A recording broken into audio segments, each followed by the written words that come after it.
aku mulai menulis cerita itu seperti biasa, tentang seorang pria yang kehilangan arah saat mengemudi di jalan terpencil pada malam hari.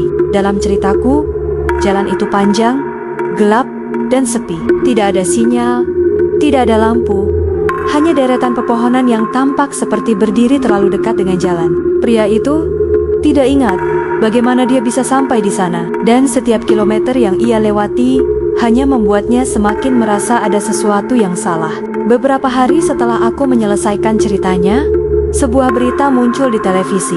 Seorang pria benar-benar hilang di lokasi yang sama, persis seperti yang aku gambarkan. Nama, ciri-ciri, bahkan waktu kejadiannya sama. Awalnya, aku menganggap itu kebetulan. Terlalu banyak detail yang terasa mirip, tapi aku mencoba meyakinkan diriku bahwa itu hanya imajinasi yang tanpa sengaja cocok dengan kenyataan. Namun malam itu, semuanya berubah. Aku membuka file ceritaku untuk melanjutkan tulisan, seperti yang biasa kulakukan. Tapi kali ini, ada sesuatu yang berbeda.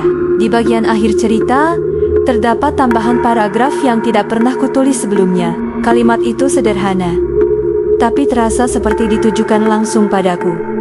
Sekarang, giliran kamu. Jangan pergi ke jalan itu malam ini. Jantungku langsung berdebar. Aku menatap layar cukup lama, mencoba memahami apa yang sedang terjadi. Aku yakin, tidak pernah menulis kalimat itu. Tidak ada orang lain yang memiliki akses ke laptopku. Aku memutuskan untuk mengabaikannya. Mungkin, ini hanya kesalahan sistem, atau file yang korup. Tapi perasaan aneh itu tidak hilang. Beberapa menit kemudian, aku menyadari sesuatu. Lampu di dalam mobilku menyala redup. Suara mesin terdengar pelan, seperti sedang menyala tanpa aku ingat kapan aku menyalakannya. Tanganku memegang setir, kakiku berada di pedal, dan di luar jendela, aku melihat pohon-pohon yang sangat aku kenal.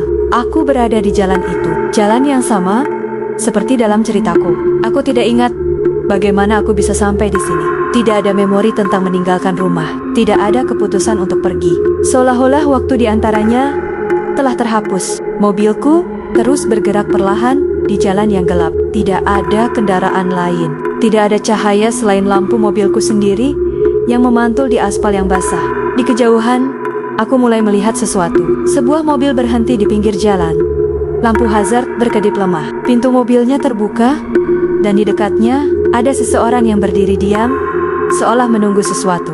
Aku merasakan sesuatu yang dingin menjalar di tubuhku. Karena dalam ceritaku, itulah titik di mana sang pria pertama kali menyadari bahwa ia tidak sendirian.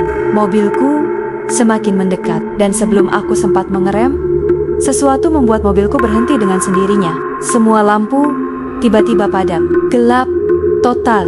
Lalu, dalam kegelapan itu, aku menyadari satu hal terakhir yang membuat napasku tertahan.